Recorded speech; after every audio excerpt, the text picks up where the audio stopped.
I'd say my earliest touring car memory was probably John Cleland. This is when, it wasn't regular to film drivers with the radio on. To be fair, I don't think the BBC actually did that. I think he was just so loud when he spoke that it picked up on the in-car camera. But John Cleland basically being unable to not say the F word while he was convinced that that was a gap to go for to pass Steve Soper and get past Tim Harvey for, I think it was the 92 title. So going into that race, if I recall, it was Tim Harvey and John Cleland who both had a mathematical chance of the title. Steve Soper was Tim Harvey's teammate in the teal Vic Lee Motorsport Listerine BMWs. Tim Harvey won the title and John Cleland was binned in the gravel after Steve Soper tried to surgically remove his door with his car. But fantastic racing, of course. And I remember my dad loving John Cleland. I watched BTCC way before paying attention to any of the driver names, because basically for me, they matched up to my Matchbox collection. So I used to just watch the TV. I mean, for me, genuinely, touring cars was the first motorsport I watched. I mean, it was the thing I first got into,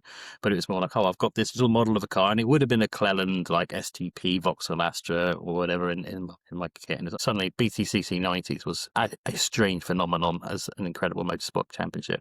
Something it's always compared back to, but in very strange ways.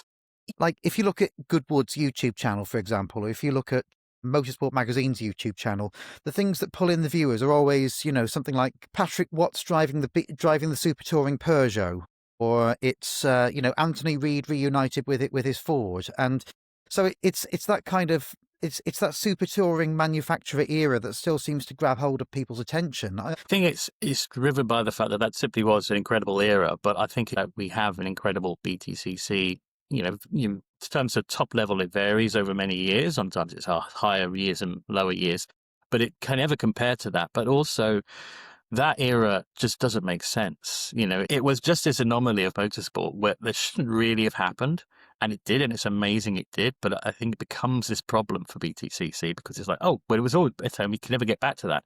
It shouldn't really have happened anyway, but it did, and we should be thankful for that. But it sets this weird little benchmark that when you look at current BTCC and the level of competition, it's close, it's fast, it's fun. It does the job as it did back then, just with a more national series of drivers and much more manageable motorsport budgets.